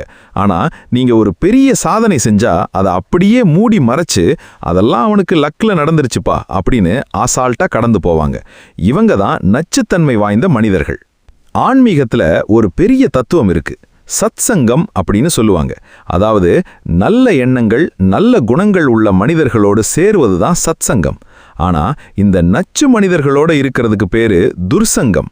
மகாபாரதத்துல துரியோதனன் கெட்டு போனதுக்கு அவனோட சொந்த புத்தி மட்டும் காரணம் இல்ல, அவன் கூடவே இருந்து தப்பான வழியை காட்டி விஷமத்தனமான யோசனைகளை சொன்ன சகுனிங்கிற நச்சு மனிதன் தான் காரணம். துரியோதனன் சகுனிய தான் மாமான்னு நம்புனான், பாசத்தை காட்டினான். ஆனா அந்த சகுனி கடைசியில கௌரவ வம்சத்தையே மொத்தமா அழிச்சு நாசமாக்கினான். உங்க வாழ்க்கையிலையும் இப்படி எத்தனை சகுனிகளை நீங்க மாமான்னும் மச்சான்னும் சொல்லி கூடவே வச்சிருக்கீங்கன்னு கொஞ்சம் யோசிச்சு பாருங்க. அவங்கள இன்னைக்கே இந்த நிமிஷமே உங்க வாழ்க்கையிலிருந்து வெட்டி எரியலன்னா உங்க நாசத்துக்கும் நீங்களே வழி அமைச்சுக்கிறீங்கன்னு அர்த்தம். ஒருத்த உங்களுக்கு ரத்த சொந்தமா இருக்கலாம், இல்ல 10 வருஷம் நண்பனா இருக்கலாம். ஆனா அவனால உங்களோட மன அமைதி கெடுது, அவனோட பேச்சு உங்களை அசிங்கப்படுத்துது, அவனோட குணம் உங்களை நெகட்டிவா மாத்துது அப்படின்னா அவன்கிட்ட இருந்து விலகி போறதுல எந்த தப்பும் இல்லை. உங்க நிம்மதியை விட இந்த உலகத்துல எதுவுமே பெருசு கிடையாது. ஐயோ, நான் அவங்கள விட்டு விலகினா ஊர்ல இருக்கிறவங்க என்னை பத்தி தப்பா பேசுவாங்களே அப்படின்னு நீங்க கவலைப்பட்டீங்கன்னா நீங்க இன்னும் அந்த ஏமாளித்தனத்திலிருந்து வெளியே வரலன்னு தான் அர்த்தம். உங்க வாழ்க்கையை வாழ போறது நீங்க மட்டும்தான், ஊர் ஜனங்க கிடையாது. நீங்க கஷ்டப்படும் போது வந்து கை கொடுக்காத எந்த ஒரு சொந்தமும் பந்தமும் உங்களுக்கு தேவையில்லை. நச்சு மனிதர்களை அடையாளம் காண்பது ரொம்ப சுலபம். அவங்க எப்பவுமே மற்றவங்களை பத்தி தப்பா பேசிக்கிட்டே இருப்பாங்க. அவங்க கிட்ட ஒரு நாளும் ஒரு பாசிட்டிவான வார்த்தையை கூட நீங்க கேட்க முடியாது. அவங்க வாழ்க்கையில் இருக்கிற குறைகளை எல்லாம் உங்ககிட்ட கொட்டி உங்களோட எனர்ஜியையும் காலி பண்ணிடுவாங்க. அப்படிப்பட்டவங்களை பார்த்தா வணக்கம் சாமி அப்படின்னு சொல்லிட்டு மெதுவா அந்த இடத்த விட்டு நகர்ந்துடணும். அவங்க கிட்ட விவாதிக்கவோ சண்டையோ போட வேண்டிய அவசியமே இல்லை. ஏன்னா அவங்க கிட்ட வாதாடி ஜெயிக்கிறது உங்களோட நேரத்தை வீணாக்குற வேலை. உங்க பாதையை நோக்கி நீங்க நேரா போய்கிட்டே இருக்கணும். வழியில குறைக்கிற எல்லா நாய்களுக்கும் கல்ல எரிஞ்சிட்டு இருந்தா நீங்க சேர வேண்டிய இடத்துக்கு போய் சேர முடியாது. உங்களோட அமைதி தான் அவங்களுக்கான ஆகச்சிறந்த தண்டனை. அவங்கள முழுமையா புறக்கணிங்க. உங்க வாழ்க்கையிலிருந்து நிரந்தரமா வெட்டி எறிங்க. அப்போதான் உங்க ஆன்மா சுதந்திரமா பறக்கும். இந்த உலகத்தில் இருக்கிறதுலேயே மிகப்பெரிய பலவீனம் எது தெரியுமா? ஒருத்தனோட உணர்ச்சிகளுக்கு அவனே அடிமையா மாறி போறது தான். யாராவது 4 வார்த்தை உங்களை புகழ்ந்து பேசிட்டா போதும், உடனே குஷியாகி தலகால் புரியாம ஆடுறது. அதே ஆளு நாளைக்கு ஒரு சின்ன குறை சொல்லிட்டா உடனே மனசு உடைஞ்சு போய் என் வாழ்க்கையே முடிஞ்சு போச்சு அப்படின்னு மூலையில உட்காந்து அழுகிறது. ஏன்பா, உங்களோட நிம்மதியை ஏன் மற்றவங்க கையில கொடுக்குறீங்க? அவன் நினைச்சா உங்களை சிரிக்க வைக்கலாம், அவன் நினைச்சா உங்களை அழ வைக்கலான்னா அப்போ நீங்க என்ன ஒரு ரிமோட் கண்ட்ரோல் பொம்மையா? உங்களோட உணர்ச்சிகளை உங்களாலேயே கட்டுப்படுத்த முடியலன்னா இந்த உலகத்தில் இருக்கிற எந்த ஒரு ஏமாற்றுக்காரனோ சுயநலவாதியும் உங்களை ரொம்ப அசால்ட்டா விளையாடிட்டு போய்கிட்டே இருப்பான். வாழ்க்கையோட பெரிய முடிவுகளை எடுக்கும்போது எவன் ஒருத்தன் உணர்ச்சி வசப்பட்டு முடிவெடுக்கிறானோ அவன் கண்டிப்பா படுகுழியில தான் போய் விழுவான். ஒரு அடர்ந்த காட்டுக்கு பக்கத்துல ஒரு பெரிய ஏரி இருந்தது. அந்த ஏரியில ஒரு வயசான புத்திசாலியான தவளை வாழ்ந்துட்டு இருந்தது. அது வாழ்க்கையில ஏகப்பட்ட ஏற்ற இறக்கங்களை பார்த்ததுனால ரொம்ப நிதானமான ஒரு சுபாவம் கொண்டது. ஒரு நாள் அந்த ஏரிக்கரைக்கு ஒரு புது தவளை வந்தது. அது ரொம்ப துடிப்பானது, ஆனா பயங்கர உணர்ச்சி வசப்படக்கூடிய குணம் கொண்டது. 2 தவளையும் பேசிக்கிட்டு இருக்கும்போது அந்த ஏரிக்கு ஒரு கொக்கு வந்தது. அந்த கொக்கு ரொம்ப தந்திரமானது. அதுக்கு நல்லா பசிச்சதுனால இந்த தவளைங்களை எப்படியாவது ஏமாத்தி சாப்பிடணும்னு நினைச்சது. உடனே அது ரொம்ப சாது மாதிரி கண்ணை மூடிக்கிட்டு ஒத்த கால்ல நின்னு ஜபம் செய்யற மாதிரி ஒரு சீன் போட்டுச்சு. இத பார்த்த அந்த இளம் தவளை, ஆஹா, இந்த கொக்கு எவ்வளவு நல்ல கொக்கு, ஆன்மீகத்துல மூழ்கி போய் நிக்குது பாரு, நாம போய் அதுகிட்ட ஆசீர்வாதம் வாங்கலாம் அப்படின்னு உணர்ச்சி வசப்பட்டு துள்ளி குதிச்சது. அப்போ அந்த வயசான தவளை அதை தடுத்துச்சு. தம்பி, அவசரப்படாத, கொக்கோட குணமே மீன் பிடிக்கிறது தான், அது போடுற வேஷத்தை பார்த்து ஏமாந்துராத, கொஞ்சம் நிதானமாறு அப்படின்னு அறிவுரை சொல்லுச்சு. ஆனா அந்த இளம் தவளை கேட்கல. நீ ஒரு வயசான கஞ்சன், உனக்கு மற்றவங்களோட நல்ல குணம் புரியல அப்படின்னு கோபப்பட்டு கத்திக்கிட்டு நேரா அந்த கொக்கு முன்னாடி போய் நின்னுச்சு. கொக்கு என்ன பண்ணுச்சு தெரியுமா? கண்ணை திறந்து பார்த்து ஒரே கொத்துல அந்த தவளையை தூக்கி வாய்க்குள்ள போட்டு முழுங்கிடுச்சு. அந்த தவளை உணர்ச்சி வசப்பட்டு எடுத்த அந்த ஒரு அவசர முடிவு அதோட உயிரையே பறிச்சிடுச்சு. இந்த கதை ஏதோ தவளைக்கு மட்டும் இல்ல, இன்னைக்கு நம்ம சொந்த வாழ்க்கையிலையும் தினம் தினம் நடக்கிற ஒரு பெரிய சாபகேடு. யாராவது ஒருத்தன் வந்து உங்ககிட்ட ரொம்ப உருக்கமா கண்ணீர் மல்க ஒரு கதையை சொல்லுவான். மச்சான், என் குடும்பமே நடு தெருவில் நிக்குது, எனக்கு ஒரு 5 லட்சம் ரூபாய் பிசினஸுக்கு முதலீடு வேணும், நீ தான் என் தெய்வம் அப்படின்னு ஐஸ் வைப்பான். நீங்க உடனே உங்களோட புத்தியை பயன்படுத்தாம உணர்ச்சி வசப்பட்டு பாவம் பாய்வேன், இவனுக்கு உதவலைன்னா நாம என்ன மனுஷன் அப்படின்னு யோசிச்சு உங்ககிட்ட இருக்கிற மொத்த சேமிப்பையும் தூக்கி கொடுத்துடுவீங்க. காசை வாங்கினா அடுத்த மாசத்துல இருந்து அவனோட குணம் மாறும். நீங்க காசை கேட்டா, என்கிட்ட காசு இல்ல, என்ன பண்ணுவியோ பண்ணிக்கோ அப்படின்னு திமிரா பேசுவான். அப்போ உங்க மனசுக்குள்ள ஒரு வலி வரும் பாருங்க, ஐயோ, நாம இவ்வளவு பாசம் வச்சோமே, இவன் இப்படி பண்ணிட்டானே அப்படின்னு துடிச்சு போவீங்க. ஏன்னா நீங்க முடிவெடுக்கும் போது உங்க மூளையை பயன்படுத்தாம உங்க இதயத்தை ஓவரா பயன்படுத்திட்டீங்க. ஆன்மீகத்தோட ஆகச்சிறந்த பாடமே இந்த பற்றற்ற நிலைதான். பகவத்கீதையில கிருஷ்ண பரமாத்மா அர்ஜுனனுக்கு சொல்ற முதல் பாடமே இதுதான். சுகதுக்கே சமே கிருத்வா லாபா லாபௌ ஜெயா ஜெயௌ. அதாவது இன்பம் வந்தாலும் துன்பம் வந்தாலும் லாபம் வந்தாலும் நஷ்டம் வந்தாலும் வெற்றியா இருந்தாலும் தோல்வியா இருந்தாலும் உங்களோட மனசை ஒரே நேர்கோட்டுல சமமா வச்சுக்க பழகு அப்படின்னு சொல்றார். உணர்ச்சிகளுக்கு அடிமையாகிறவன் எப்பவுமே நிலையற்றவனா இருப்பான். கடல்ல வர்ற அலை மாதிரி அவனோட மனசு ஏறி ஏறி இறங்கும். ஆனா ஆன்மீக பலம் உள்ளவன் ஆழ்கடல் மாதிரி அமைதியா இருப்பான். மேல எவ்வளவு பெரிய புயல் அடிச்சாலும் அவனோட ஆழத்துல ஒரு துளி கூட அசைவு இருக்காது. அந்த நிதானம் தான் உங்களோட வாழ்க்கைக்கு தேவையான மிகப்பெரிய சக்தி. ஒரு விஷயத்தை நல்லா மனசுல பதிய வச்சுக்கோங்க. உறவுகளுக்கு இதயத்தை பயன்படுத்துங்க. ஆனா உங்க தொழில், உங்களோட கரியர், உங்க எதிர்காலம்னு வரும்போது தயவு செஞ்சு மூளையை மட்டும் பயன்படுத்துங்க. எங்க உணர்ச்சியை வைக்கணும், எங்க அறிவை வைக்கணும்னு ஒரு தெளிவு வேணும். யாராவது ஒருத்தர் உங்களை விட்டு போறாங்களா, போயிட்டு போங்க, என் வாழ்க்கை உங்களுக்காக நின்னுடாது அப்படின்னு சொல்லிட்டு அடுத்த வேலையை பார்க்க போய்கிட்டே இருக்கணும். அதை விட்டுட்டு அவங்க இல்லாம என்னால வாழ முடியாது, அவங்க பேசலைன்னா எனக்கு சோறு இறங்காது அப்படின்னு உட்கார்ந்து உருகிக்கிட்டு இருந்தா நீங்க உருப்படவே முடியாது. இந்த உலகம் ரொம்ப வேகமா ஓடிக்கிட்டு இருக்கு. நீங்க ஒருத்தருக்காக அழுதுகிட்டு உட்கார்ந்திருந்தா இந்த உலகம் உங்களை கடந்து போய்கிட்டே இருக்கும். உங்களோட உணர்ச்சிகளை மத்தவங்க சுரண்டுறதுக்கு ஒரு நாளும் இடம் கொடுத்துறாதீங்க.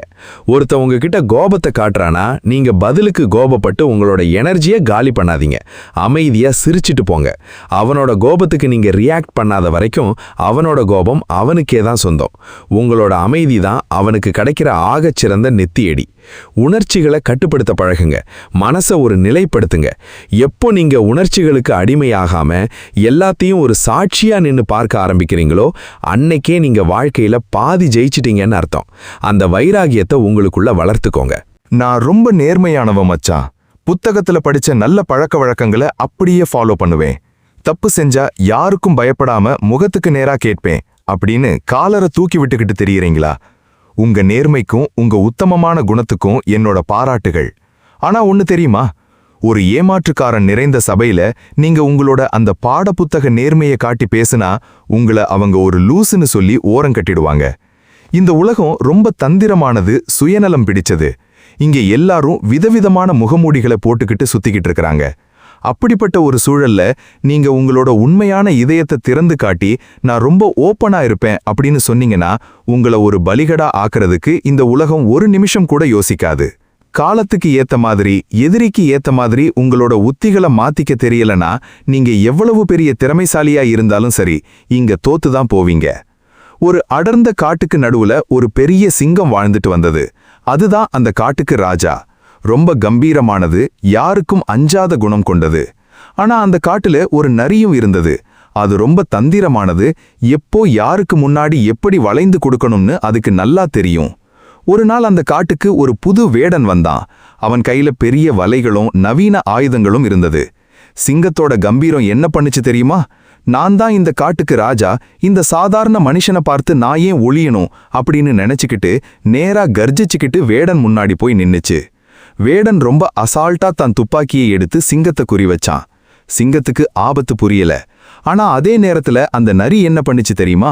வேடனோட பலத்தை புரிஞ்சுக்கிட்டு சத்தமில்லாம ஒரு புதருக்கு பின்னாடி போய் ஒழிஞ்சுக்கிச்சு. சிங்கம் தான் வீரத்தை காட்ட போய் வேடனோட வலையில சிக்கி கூண்டுக்குள்ள அடைபட்டு போச்சு. ஆனா அந்த நரி சமயம் பார்த்து வேடன் அசந்த நேரத்துல அவனோட சாப்பாட்டு மூட்டைய திருடிக்கிட்டு ஜாலியா தப்பிச்சு ஓடிடுச்சு. இந்த கதையில வர்ற சிங்கம் மாதிரி தான் இன்னைக்கு நம்மள பல பேர் வாழ்ந்துட்டு இருக்கோம். நான் ஏன் வளைந்து கொடுக்கணும், என் கொள்கையில நான் உறுதியா இருப்பேன் அப்படின்னு சொல்லி ஆபத்தான சூழ்நிலையை கூட புரிஞ்சுக்காம நேருக்கு நேர் மோதி மொத்த வாழ்க்கையையும் தொலைச்சிட்டு நிக்கிறோம். வீரம் முக்கியம்தான், ஆனா விவேகம் இல்லாத வீரம் தற்கொலைக்கு சமம். எதிரியோட பலம் என்ன, சுத்தி இருக்கிற சூழ்நிலை என்னன்னு புரிஞ்சுக்கிட்டு அதுக்கு ஏத்த மாதிரி நம்மள மாத்திக்கிறதுக்கு பேரு தான் சாணக்கியத்தனம். நம்ம ஊர்ல ஒரு பழமொழி சொல்லுவாங்க, பாம்புக்கு பாம்பாகவும் கீரிக்கு கீரியாகவும் இருக்கணும் அப்படின்னு. தொழில் செய்யற இடத்துலயோ இல்ல வேலை செய்யற ஆபீஸ்லயோ நீங்க எல்லாரையும் உங்க சொந்த அண்ணன் தம்பியா நினைச்சு பழகக்கூடாது. அங்க உங்களோட ஸ்ட்ராட்டஜி ரொம்ப முக்கியம். ஒருத்தன் உங்ககிட்ட வந்து ரொம்ப பாசமா பேசுறான்னா அவனோட உள்நோக்கம் என்னன்னு முதல்ல ஆராயணும். அவன் ஒரு பெரிய அரசியல்வாதியாவோ இல்ல தந்திரக்காரனாவோ இருக்கும்போது நீங்க அவன்கிட்ட போய் உங்களோட பலவீனங்களை எல்லாம் கொட்டிட்டு இருந்தா அடுத்த நாளே அதை வச்சு உங்களை பிளாக்மெயில் பண்ண ஆரம்பிச்சிடுவான். உலகத்துல இருக்கிற அத்தனை சாஸ்திரங்களும் ஆன்மீக நூல்களும் இதைத்தான் சொல்லுது. மகாபாரதத்துல கிருஷ்ண பரமாத்மா தர்மத்தின் பக்கமே நின்னார். ஆனா அவர் கையாண்ட உத்திகளெல்லாம் எப்படிப்பட்டது தெரியுமா? போர்க்களத்துல துரோணாச்சாரியாரை வீழ்த்தணும்னா அஸ்வத்தாமன் இறந்துட்டாங்கிற பொய்ய சொல்ல வச்சார். கர்ணனோட கவச குண்டலங்களை தானமா வாங்க வச்சார். ஏன் இதெல்லாம் செஞ்சார்? ஏன்னா எதிரி தர்மத்தை மீறி போரிடும்போது நாம வெறும் புத்தக தர்மத்தை பேசிக்கிட்டு இருந்தா ஜெயிக்க முடியாது. முள்ளால தான் எடுக்கணும். நயவஞ்சகத்தோட வர்றவனை நயவஞ்சகத்தால தான் வீழ்த்தணும். அது தப்பு கிடையாது. அதுதான் ராஜதந்திரம். நீங்க நல்லவரா இருங்க, ஆனா உலகத்தோட தந்திரங்களை நல்லா தெரிஞ்சு வச்சுக்கோங்க. உங்களை எவனும் ஏமாத்த முடியாத அளவுக்கு உங்க புத்தி கூர்மையா இருக்கணும். சில பேர் சொல்லுவாங்க, நான் மாற மாட்டேன், உலகம் வேணும்னா எனக்கு ஏத்த மாதிரி மாறட்டும்னு. இது எவ்வளவு பெரிய முட்டாள்தனம் தெரியுமா? கடல்ல வர்ற அலைக்கு ஏத்த மாதிரி படக திருப்ப தெரியாத மாலுமி கடலுக்குள்ளேயே மூழ்கி போவான். காலத்தின் கட்டாயத்துக்கு ஏத்த மாதிரி நம்மளோட திறமைகளையும் நம்மளோட அணுகுமுறைகளையும் மாத்திக்கிட்டே இருக்கணும். ஒரு காலத்துல நேர்மையா இருந்தா போதும்னு நினைச்சோம், ஆனா இன்னைக்கு ஸ்மார்ட்டா இருக்கணும். மத்தவங்க முன்னாடி உங்களோட பிளான் என்ன, உங்களோட அடுத்த மூவ் என்னங்கிறத எப்பவுமே ரகசியமா வச்சுக்கோங்க. உங்களோட சீக்ரெட்டை எவன் ஒருத்தன் ஊர் முழுக்க தம்பட்டம் அடிக்கிறானோ அவன் சீக்கிரமே அழிஞ்சிடுவான். உலகத்துக்கு ஏத்தபடி மாறுறது அப்படின்னா உங்களோட சுயத்தை இழக்கிறது கிடையாது. உங்களோட இலக்க அடையிறதுக்காக நீங்க போடுற வேஷங்கள். சிங்கம் வேட்டையாடும்போது சத்தம் போடாம புதருக்குள்ள ஒளிஞ்சு மெதுவா நகரும். அது பயந்து ஒளிஞ்சுக்கல, தான் இறைய சரியா வீழ்த்துறதுக்காக காத்திருக்கு. அதே மாதிரி தான் உங்க வாழ்க்கையிலும். சில இடங்கள்ல நீங்க அமைதியா இருக்கணும், வளைந்து கொடுக்கணும். அப்படி வளைந்து கொடுக்கிறது பலவீனம் கிடையாது, அது உங்களோட அடுத்த பாய்ச்சலுக்கான ஒரு உத்தி. இந்த உலகத்தோட யதார்த்தத்தை புரிஞ்சுக்கோங்க. முகமூடி மனிதர்களுக்கு நடுவுல வாழும்போது உங்ககிட்டயும் ஒரு தற்காப்பு முகமூடி இருக்கட்டும். அது உங்களை பாதுகாக்கும். மத்தவங்களுக்காக உருகி மெழுகுவர்த்தி மாதிரி உங்களை நீங்களே அழிச்சுக்கிட்டு இருக்கீங்களே. என்னைக்காவது ஒரு நாள் உங்களோட சொந்த சந்தோஷத்தை பத்தி யோசிச்சிருக்கீங்களா? அவன் ஆசைப்பட்டான், அதனால என் கனவை விட்டுட்டேன், என் குடும்பத்துக்காக என் தூக்கத்தையும் ஆரோக்கியத்தையும் தியாகம் பண்ணிட்டேன் அப்படின்னு சொல்லி பெருமைப்பட்டுக்கிறீங்களே. கடைசியில உங்களுக்கு என்ன மிஞ்சிச்சு? ஒரு விஷயத்த நல்லா ஞாபகம் வச்சுக்கோங்க. நீங்க மத்தவங்களுக்காக உங்களோட சுயமரியாதையையும் உங்களோட உடம்பையும் உங்க மனசையும் அடகு வச்சுக்கிட்டே இருந்தா இந்த உலகம் உங்களை ஒரு தியாக செம்மலா பார்க்காது. ரொம்ப அசால்ட்டா மிதிச்சுட்டு போற ஒரு கால் மிதியா தான் பார்க்கும். உங்களை நீங்களே மதிக்காத வரைக்கும், உங்களோட வாழ்க்கைக்கு நீங்களே ஒரு மதிப்பு கொடுக்காத வரைக்கும் இந்த உலகத்துல இருக்கிற எவனும் உங்களை ஒரு மனுஷனா கூட மதிக்க மாட்டான். சுயநலமா இருக்கிறது தப்பு தான், ஆனா உங்களை நீங்க நேசிக்கிறது சுயநலம் கிடையாது. அது உங்க வாழ்க்கையோட அடிப்படை தேவை. ஒரு அடர்ந்த காட்டுக்கு நடுவுல ஒரு பெரிய தடாகம் இருந்தது. அந்த தடாகத்துல ரொம்ப அழகான பளபளப்பான ஒரு தங்க மீன் வாழ்ந்துட்டு வந்தது. அதோட செதில்கள் எல்லாம் சூரிய வெளிச்சம் பட்டு வைர மாதிரி மின்னும். அதை சுத்தி இருக்கிற மத்த சாதாரண மீன்கள் எல்லாம் அதை ரொம்ப ஆச்சரியமா பார்க்கும். அந்த தங்க மீனுக்கு ஒரு குணம், சுத்தி இருக்கிற மீன்கள் எல்லாம் கஷ்டப்படுறத பார்த்தா அதால தாங்க முடியாது. ஒரு நாள் ஒரு சாதாரண மீன் வந்து, எனக்கு நீச்சல் அடிக்கவே முடியல, என் உடம்பு ரொம்ப வலிக்குது, உன்னோட செதில்ல உன்னை தந்தா எனக்கு கொஞ்சம் பலம் கிடைக்கும் அப்படின்னு கேட்டுச்சு. இந்த தங்க மீனும் யோசிக்காம தன் உடம்புல இருந்து ஒரு அழகான தங்க செதிலை பிச்சு கொடுத்துடுச்சு. அதை வாங்கின மீன் ஜாலியா நீந்தி போச்சு. இதை பார்த்த மத்த மீன்கள் எல்லாம் வரிசையில வந்து நின்னுகிட்டு, எனக்கு ஒன்று கொடு, எனக்கு ஒன்று கொடு அப்படின்னு கேட்க ஆரம்பிச்சதுங்க. அந்த தங்க மீன் ரொம்ப நல்ல மீன் இல்லையா? வர்றவன் போறவனுக்கெல்லாம் தன் உடம்புல இருக்கிற செதில்களை ஒவ்வொன்னா பிச்சு பிச்சு கொடுத்துக்கிட்டே இருந்தது. நாளாக அதோட உடம்புல ஒரு செதில் கூட இல்ல. மொத்த பளபளப்பும் போய் செதில்கள் இல்லாததுனால அதோட உடம்பு முழுக்க புண்ணாகி நீச்சல் அடிக்க கூட முடியாம தடாகத்தோட அடிவாரத்துல போய் விழுந்து கிடந்தது. அப்போ அந்த வழியா வந்த மத்த மீன்கள் எல்லாம் அந்த புண்ணாகி போன மீனை பார்த்து, சி, என்ன இவ்வளவு அசிங்கமா இருக்கு இந்த மீன், இதை பார்த்தாலே அருவருப்பா இருக்கு அப்படின்னு சொல்லி துப்பிட்டு போச்சுங்க. தன் அழகையும் தன் சக்தியையும் மத்தவங்களுக்காக தியாகம் செஞ்ச அந்த மீன் கடைசியில அதே மத்தவங்களால அசிங்கப்படுத்தப்பட்டு அனாதையா செத்து போச்சு. இதுதான் இன்னைக்கு உங்க வாழ்க்கையிலேயும் நடக்குது. உங்ககிட்ட காசு இருக்கும்போதோ இல்ல உங்களுக்கு நல்ல பொறுப்பு இருக்கும்போதோ உங்களை சுத்தி ஒரு கூட்டம் இருக்கும். அவங்க கேட்கறதுக்கெல்லாம் ஆமாசாமி போட்டு உங்களோட நேரத்தையும் உழைப்பையும் காசையும் வாரி வாரி இறப்பீங்க. ஆனா மத்தவங்கள வாழ வச்சுட்டு நீங்க உடம்பு முடியாமலோ இல்ல பணம் இல்லாமலோ சோர்ந்து போய் விழும்போது இதே கூட்டம் உங்களை பார்த்து, இவனுக்கு அறிவே இல்ல, சம்பாதிச்ச காசையெல்லாம் ஊதாரித்தனமா செலவு பண்ணிட்டு இப்போ பிச்சைக்கார மாதிரி நிக்கிறான் அப்படின்னு ரொம்ப கேவலமா பேசிட்டு போவாங்க. உங்களோட தியாகத்துக்கு இந்த உலகம் கொடுக்கிற பரிசு இதுதான். அதனால தான் சொல்றேன், முதல்ல உங்களை நீங்க நேசிக்க கத்துக்கோங்க. உங்க உடம்ப பார்த்துக்கோங்க, உங்க ஆரோக்கியத்துக்கு முக்கியத்துவம் கொடுங்க, உங்க தூக்கத்தை கெடுத்துக்காதீங்க. ஆன்மீகத்துல அகம் பிரம்மாஸ்மி அப்படின்னு ஒரு மகா வாக்கியம் இருக்கு. அதாவது எனக்குள்ளேயே அந்த இறைத்தன்மை இருக்கு அப்படின்னு அர்த்தம். உங்களுக்குள்ள இருக்கிற ஆன்மாவை நீங்க முதல்ல மதிக்கணும். அதை விட்டுட்டு மத்தவன் உங்களை பாராட்டணும், மத்தவன் உங்களுக்கு சர்டிஃபிகேட் கொடுக்கணும்னு அவங்க பின்னாடி நாய் மாதிரி அலையாதீங்க. நீங்க யாரு, உங்களோட பலம் என்னன்னு உங்களுக்கு தெரிஞ்சா போதும். காலையில கண்ணாடி முன்னாடி நிக்கும்போது உங்களோட முகத்தை பார்த்து, நான் யாருக்காகவும் வளைஞ்சு கொடுக்க மாட்டேன், என் வாழ்க்கைய நான் ராஜா மாதிரி வாழ்வேன் அப்படின்னு சொல்ற அந்த தைரியம் உங்களுக்குள்ள வரணும். உங்களோட கெரியர், உங்களோட வளர்ச்சி, உங்களோட கனவுகள் தான் உங்களுக்கு முதல் முக்கியத்துவமா இருக்கணும்.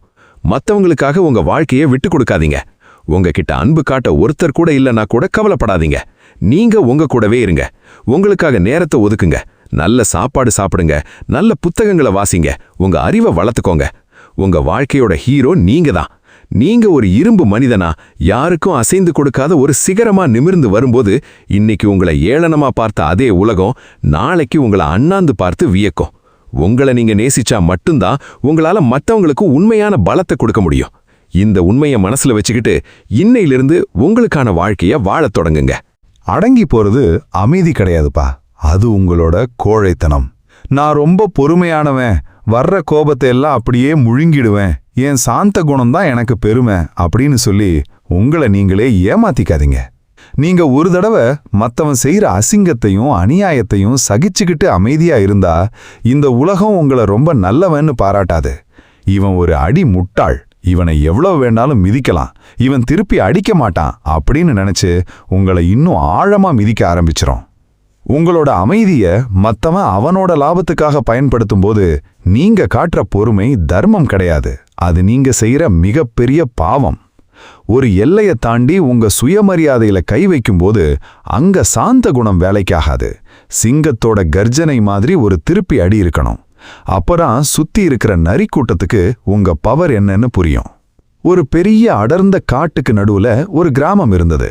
அந்த கிராமத்து எல்லை பகுதியில ஒரு பெரிய நச்சு பாம்பு வாழ்ந்துட்டு வந்தது. அது ரொம்ப பயங்கரமான விஷம் கொண்டது. வர்றவங்க போறவங்களையெல்லாம் கடிக்கிறது, மாடுகளையெல்லாம் பயமுறுத்துறதுன்னு அந்த ஊர் ஜனங்களையே அது சித்திரவதை பண்ணிட்டு இருந்தது. ஜனங்க எல்லாரும் அந்த பக்கமே போக பயந்தாங்க. ஒரு நாள் அந்த வழியா ஒரு பெரிய ஆன்மீக ஞானி, ஒரு சாது வந்தார்.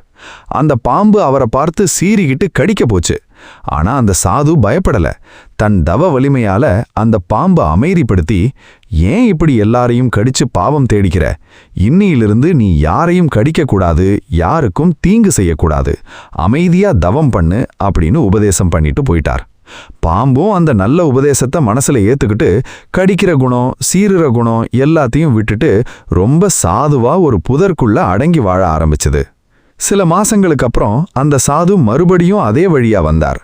அப்போ அந்த பாம்பை பார்த்து அவருக்கு அதிர்ச்சியா இருந்தது. ஏன்னா அந்த பாம்பு உடம்பு முழுக்க இரத்த காயங்களோடு வாளெல்லாம் ஒடிஞ்சு சாகிற நிலைமையில படுத்து கிடந்தது. சாது பதறி போய், என்னப்பா ஆச்சு உனக்கு, ஏன் இந்த நிலைமை அப்படின்னு கேட்டார். அதுக்கு அந்த பாம்பு ரொம்ப மெலிதான குரல்ல, சாமி, நீங்க தானே யாரையும் கடிக்க கூடாதுன்னு சொன்னீங்க, அதனால நான் சாதுவா மாறிட்டேன். ஆனா இந்த ஊர்ல இருக்கிற சின்ன பசங்க, மாடு மேய்க்கிறவங்க எல்லாம் நான் கடிக்க மாட்டேன்னு தெரிஞ்ச உடனே என் மேல கல் எறிஞ்சு குச்சியால அடிச்சு என் உடம்பை இப்படி சிதைச்சிட்டாங்க அப்படின்னு அழுதுச்சு. சாது சிரிச்சுக்கிட்டே சொன்னார், முட்டாள் பாம்பே, நான் உன்னை யாரையும் கடிக்காதேன்னு தான் சொன்னேன். ஆனா உன்னோட தற்காப்புக்காக சீரக்கூடாதுன்னு சொல்லலையே. நீ கடிக்கலனாலும் பரவாயில்ல, சீறி உன்னோட பலத்தை காட்டியிருந்தா எவனாவது உன் பக்கத்துல வந்திருப்பானா அப்படின்னு கேட்டார். இந்த கதையில வர்ற பாம்பு மாதிரி தான் இன்னைக்கு நம்மள பல பேர் வாழ்ந்துட்டு இருக்கோம். ஆஃபீஸ்லையோ சொந்த பந்தங்களுக்குள்ளேயோ நாம சண்டை போடக்கூடாது, அமைதியா போயிடணும் அப்படின்னு நீங்க வளைஞ்சு வளைஞ்சு போறதுனால தான் எதிரில் இருக்கிறவன் உங்களை இன்னும் மட்டம் தட்டி விளையாடுறான். ஒரு விஷயத்தை ஆழமா புரிஞ்சுக்கோங்க. இந்த உலகம் பலசாலிய பார்த்து மட்டும்தான் பயப்படும், அவனுக்கு மட்டும்தான் மரியாதை கொடுக்கும். பலவீனமா இருக்கிறவனை பார்த்தா அதுக்கு இளக்காரம்தான் வரும். உங்ககிட்ட இருக்கிற அன்பு, பொறுமை, கருணை இதெல்லாம் தகுதியான மனுஷங்களுக்கு மட்டும்தான் காட்டணும். உங்ககிட்ட அநியாயமா சண்டைக்கு வர்றவங்கிட்ட நீங்க உங்களோட விஸ்வரூபத்தை காட்டணும். மகாபாரத போர் நடக்கிறதுக்கு முன்னாடி பாண்டவர்கள் 5 ஊர் மட்டும் கேட்டாங்க. துரியோதனன் ஒரு ஊசி முனை அளவு நிலத்தை கூட தர முடியாதுன்னு திமிரா சொன்னான். சமாதானம் பேச போன கிருஷ்ணரையே சிறை பிடிக்க நினைச்சான். அப்ப பாண்டவர்கள் என்ன பண்ணாங்க, நாங்க ரொம்ப சாது, அதனால காட்டுக்கே போயிடுறோன்னு சொல்லிட்டு போகல, வில்லையும் அம்பையும் தூக்குனாங்க. 18 நாள் மகாபாரத போரை நடத்தி தர்மத்தை நிலைநாட்டினாங்க. அங்க அர்ஜுனன் காட்டிய வீரம்தான் தர்மம். உங்களோட எல்லைகளை எவன் ஒருத்தன் தாண்டி நினைக்கிறானோ அவனுக்கு அங்கேயே அந்த நிமிஷமே ஒரு செக் வைக்கணும். இத பாரு, இதோட நிறுத்திக்கோ, இதுக்கு மேல போனா நான் சும்மா இருக்க மாட்டேன் அப்படின்னு முகத்துக்கு நேரா கண்ணை பார்த்து பேசணும். அந்த பேச்சோட தைரியமே அவனை நடுங்க வைக்கணும். உங்களை யாராவது அசிங்கப்படுத்தினா அதை மனசுக்குள்ள போட்டு வச்சுக்கிட்டு புழுங்கி அழாதீங்க. உங்களோட திறமையால, உங்களோட வளர்ச்சியால அவங்களுக்கு திருப்பி அடிங்க. உங்களை ஒருத்தன் இன்னால முடியாதுன்னு சொன்னா அதை ஒரு சவாலா எடுத்துக்கிட்டு அவன் முன்னாடி ஜெயிச்சு காட்டி அவனோட வாயை அடைக்கணும். அதுதான் நீங்க கொடுக்கிற ஆகச்சிறந்த பதிலடி. பலவீனமா இருக்கிறத இன்னையோட மூட்டை கட்டி வச்சிருங்க. உங்களுக்குள்ள ஒரு சிங்கத்தோட வீரம் இருக்கு, அதை வெளியே கொண்டு வாங்க. யாருக்காகவும் பயந்து நடுங்காதீங்க. உங்க தார்மீக உரிமைக்காக நீங்க எழுந்து நின்னு பேசும்போது இந்த உலகமே உங்களுக்கு வழிவிடும். வாழ்க்கையில வர்ற ஏமாற்றங்களுக்கும் மன உளைச்சல்களுக்கும் உண்மையான காரணம் என்ன தெரியுமா? நாம மற்றவங்களுக்கு செய்யற உதவியை விட அவங்க கிட்ட இருந்து திரும்ப எதிர்பார்க்குற அந்த ஒரு பேராசை தான். அவன் கஷ்டப்பட்டப்போ என் நகையை அடகு வச்சு காசு கொடுத்தேனே, இன்னைக்கு எனக்கு ஒரு பிரச்சனைன்னு வந்தப்போ அவன் முகத்தை திருப்பிட்டு போறானே அப்படின்னு சொல்லி அவங்க மேல கோவப்பட்டு உங்களோட நிம்மதியை கெடுத்துட்டு நிக்கிறது நீங்க தானா? இந்த உலகம் எப்படிப்பட்டது தெரியுமா? தேவை இருக்கும்போது உங்க காலை பிடிக்கும், தேவை முடிஞ்ச உடனே உங்களை யாரோ மாதிரி தூக்கி போட்டுட்டு போயிட்டே இருக்கும். இதுதான் மனித சுபாவம். இதை புரிஞ்சிக்காம நான் அவனுக்கு அவ்வளோ செஞ்சேன், இவன் எனக்கு துரோகம் பண்ணிட்டானே அப்படின்னு அழுது புலம்புறதுல எந்த ஒரு பிரயோஜனமும் இல்லை. ஒருத்தருக்கு உதவி செய்றீங்களா, செஞ்சுட்டு அதை அப்படியே மறந்துட்டு அடுத்த வேலையை பார்க்க போயிடணும். நன்றியையோ விசுவாசத்தையோ எதிர்பார்த்து நீங்க உதவி செஞ்சா கடைசியில உங்களுக்கு கிடைக்க போறது வெறும் ஏமாற்றம் மட்டும்தான். ஒரு பெரிய ஊர்ல ஒரு வயசான வேடன் இருந்தான். அவன் காடுகளுக்கு போய் பறவைகளையும் விலங்குகளையும் வேட்டையாடி தான் தன் பிழைப்பை நடத்தி வந்தான். ஒரு நாள் பயங்கரமான புயல் காற்று வீசி மழையும் கொட்டுன்னு கொட்டுச்சு. அந்த காட்டுல இருந்த ஒரு பெரிய மரப்பொந்துக்குள்ள ஒரு நரி குளிர் தாங்காம நடுங்கிக்கிட்டு அடைக்கலம் புகுந்திருந்தது. அந்த நரி பசியாலையும் குளிராலையும் சாகிற நிலைமையில இருந்ததை பார்த்த அந்த வேடனுக்கு மனசு உருகிடுச்சு. அவன் தினமும் விலங்குகளை கொல்றவனா இருந்தாலும் அன்னைக்கு அவனுக்குள்ள ஒரு கருணை பிறந்தது. தம் பையில வச்சிருந்த சாப்பாட்டு பொட்டலத்தை பிரிச்சு அந்த நரிக்கு கொடுத்தான். அது மட்டும் இல்லாம தம் போர்வையை எடுத்து அது மேல போர்த்தி அதோட உயிரை காப்பாத்தினான். அந்த நரியும் சாப்பாட்டை சாப்பிட்டுட்டு கொஞ்சம் தெம்பு வந்த உடனே வேடனோட முகத்தை பார்த்து வாலையாட்டி நன்றி சொல்ற மாதிரி சைகை பண்ணுச்சு. வேடனும், ஆஹா, மிருகமா இருந்தாலும் இதுக்கு எவ்வளவு நன்றி உணர்ச்சி இருக்கு பாரு அப்படின்னு மனசுக்குள்ள ரொம்ப பெருமைப்பட்டுக்கிட்டான். மழை பெஞ்சு முடிஞ்சதுக்கப்புறம் ரெண்டும் காட்டுக்குள்ள நடக்க ஆரம்பிச்சதுங்க. கொஞ்ச தூரம் போன உடனே ஒரு பெரிய புலி இவங்களை நோக்கி கர்ஜிச்சுக்கிட்டு பாஞ்சு வந்தது. வேடம் பயந்து போய் தன் கையில இருந்த வில்ல தூக்குனான். ஆனா புலி ரொம்ப வேகமா வந்து தான் வில்ல தட்டி விட்டு அவனை பதம் பார்க்க காத்துக்கிட்டு இருந்தது. வேடம் பதறி போய் தான் பக்கத்துல இருந்த நரிய பார்த்து, நரியண்ணா, நான் உன்னோட உயிரை காப்பாத்தினல்ல, தயவு செஞ்சு இந்த புலியோட கவனத்தை திருப்பு, நான் தப்பிச்சுக்கிறேன் அப்படின்னு கத்துனான். ஆனா அந்த நரி என்ன பண்ணுச்சு தெரியுமா? வேடனோட முகத்தை ஒரு தடவை குரூரமா பார்த்துட்டு, நீ எனக்கு சாப்பாடு கொடுத்தது உன்னோட முட்டாள்தனம், இப்ப நான் உன்னை காப்பாத்த போய் ஏன் உயிரை விட முடியாது அப்படின்னு சொல்லிட்டு ஒரே ஓட்டமா ஓடி ஒளிஞ்சுக்கிச்சு. வேடன் புலியோட நகங்களுக்கு நடுவுல கிடந்து துடிக்கும்போது தான் புரிஞ்சுக்கிட்டான், நரியோட குணமே தந்திரமும் சுயநலமும் தான். அதுகிட்ட போய் விசுவாசத்தை எதிர்பார்த்தது தான் தப்பு தான் அப்படின்னு நினைச்சு வருத்தப்பட்டான். இந்த கதையில வர்ற நரி மாதிரி தான் இன்னைக்கு நம்மளை சுத்தி இருக்கிற மனிதர்களும். அவங்க கஷ்டத்துல இருக்கும்போது உங்ககிட்ட வந்து அழுவாங்க. நீங்க அவங்களுக்கு பணத்தையோ உங்க நேரத்தையோ கொடுத்து உதவி செய்வீங்க. ஆனா அவங்களோட கஷ்டம் தீர்ந்த உடனே அவங்களோட உண்மையான குணம் வெளியே வந்துடும்.